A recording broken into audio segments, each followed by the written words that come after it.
રાજકોટ બસ સ્પોટની 6 નંબરની લિફ્ટ બંધ પડતા ફસાયો મુસાફર। કરોડો રૂપિયાના ખર્ચે નિર્માણ પામેલ બસ સ્પોટમાં મેન્ટેનન્સના નામે મીંડો। લિફ્ટમાં આપેલે ઇમરજન્સી નંબર બંધ। મુસાફરે પોતાનો જીવ બચાવવા 108 અને ફાયર બ્રિગેડને જાણ કરતા તુરંત 108 અને ફાયર બ્રિગેડ ઘટના સ્થળે હાજર। મુસાફરે ઠાલવ્યો પોતાનો આક્રોશ। જુઓ મુસાફરે શું કહ્યું।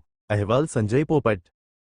દેવાંગ પટેલ। હું ઉપર ગ્લોરી હોટલમાં અમદાવાદથી આવેલો છું। હું ગ્લોરી હોટલમાં રોકાયેલો છું। ત્યાંથી હું લિફ્ટમાં નીચે આવતો હતો। પહેલા માળે લિફ્ટ બંધ થઈ ગઈ। પહેલા માળે લિફ્ટ બંધ થઈ ગઈ એટલે મેં ઇમરજન્સી નંબર અંદર જે હતો બસ ડેપોના એ લગાવ્યો, એ લાગ્યો નહીં। એટલે મેં જોરજોરથી ખખડાવવાનું ચાલુ કર્યું। એટલે એક અહીંયા ડોમેટ્રીવાળા ભાઈએ એ અવાજ સાંભળીને મને પૂછ્યું કે તમે ક્યાં રોકાયેલા છો ભાઈ, શું કરો છો? મેં ગ્લોરી હોટલનું કીધું। એમને ગ્લોરી હોટલવાળાએ ક્યાંકથી ચાવી મંગાવી, આ ખોલીને અત્યારે મને ખોલીને બહાર નીકાળ્યો છે।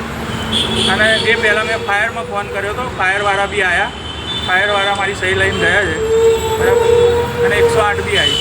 તમારી માંગ એવી છે કે આ જે અંદર નંબર લગાવેલો છે, બરાબર, આ તો કોઈ બિચારા ઉંમરલાયક હોય કે કોઈ નાનું છોકરું ફસાઈ જાય તો આ નંબર ચાલુ રહેવો જોઈએ, એવી મારી માંગ।